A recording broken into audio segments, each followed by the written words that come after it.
Sometimes you got to take a step back for a major comeback. At the Afrikansuperstar.com, we believe in African pride. We believe in resilience, and we believe in flexing. Our new collection, African Superstar X Ghana, is comprised of over 200 new styles for men and women. Styles that will enhance your confidence. Styles that will make you stand out. Styles that will demonstrate your love for the continent. By us, for us.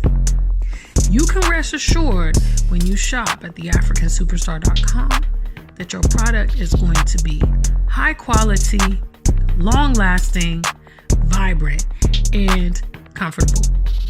We look forward to you shopping with us today. www.theafrikansuperstar.com. Bringing Africa to your door.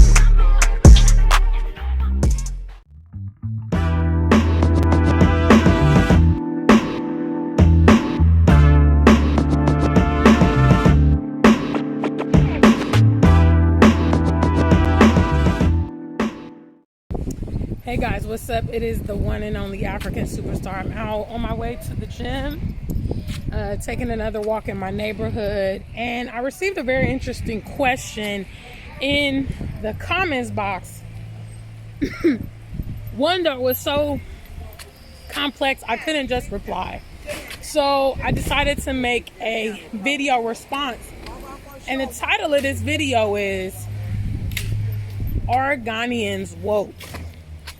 Okay, so this was a question that was posed in the comments box by someone who obviously has traveled to Ghana, maybe has some conversations with Ghanaians and things like that.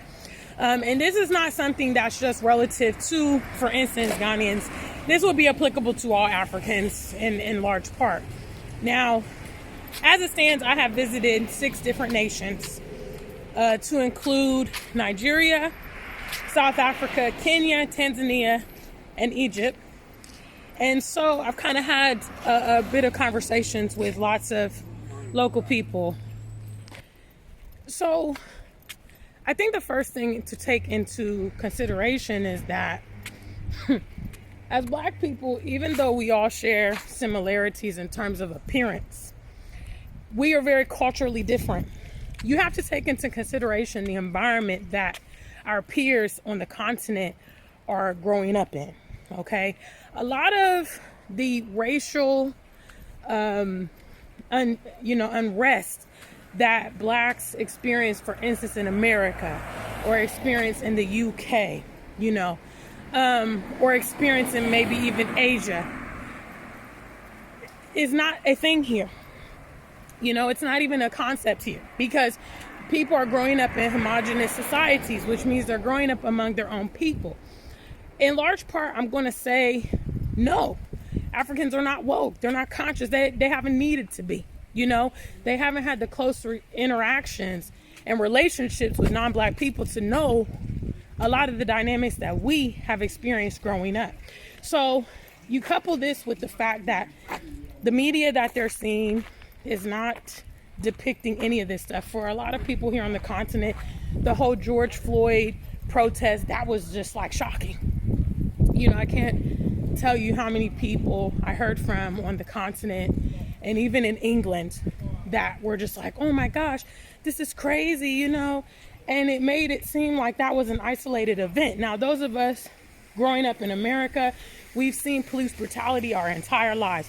We've seen racism. We know a bit of the slave history and things like that. And so that begs the question, if people aren't being exposed to certain things, it really impacts how they are as individuals. What most see here on the continent of the West is prosperity. They see luxury. They see, infrastructure. They see everything that's beautiful, okay? They don't know about the shootouts every day in Chicago. They don't know about the homeless people under the bridges in California. They don't know about the crazy, cost of living in certain places and so on and so forth. They have no concept of that, to the point that when you try to explain to them, hey, this is why I'm moving to Ghana, because I've dealt with this stuff my whole life, they don't even believe you. They might even say to you, well, that happened to you, but I have a cousin in Atlanta and they're doing good. And another thing that also perpetuates this lack of reality is the fact that when Africans migrate to the West, they too perpetuate the lies and the stereotype for one reason or another. So I would say, are they woke? No, they're not woke. You do have some, a pocket of Pan-Africans and things like that. But I would say, unfortunately, that Pan-Africans on the continent are a minority. Pressure creates resistance. Okay, so do they need to be Pan-African on the continent? Should they be?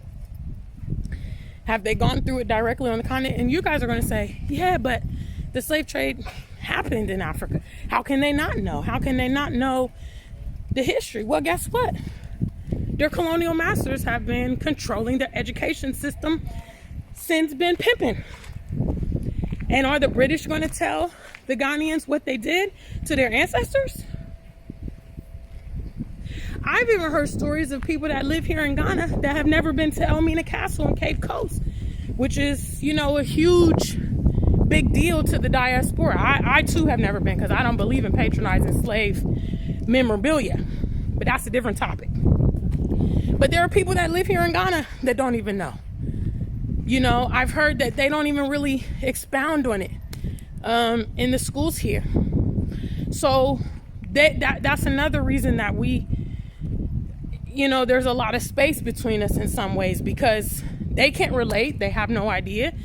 And we also haven't been conveying that message. We're always looking for the person who's going to do it. Well, they need to update the schools and they need to do, who's going to do it? Who's going to do it? You see America sending aid to, the UK, sending aid to Kenya. You see the UK sending aid to, Tanzania and this. They control what they roll the shots. When has the NAACP, for instance, decided, what, we need to go to Ghana and set up our own Pan-African Institute? Look, I'm running into the palm trees. You know what I'm saying? So to answer that question, no, they're not. In large part, why would they be? So thanks for joining me for this walk. I'm getting ready to go head into my gym and do a little fitness before heading over to the pool and chilling with my friends. So make sure you support the music campaign, guys. I'm going to leave the link below. We're doing really good on donations this week. I'm trying to schedule for the second music video, which costs 400 pounds. I've raised about 2 so far, 200 pounds towards it. So if we can get the rest by the end of this week, it'll be very excellent. Okay? Until we meet again, stay black and true. If you ain't black, just stay true.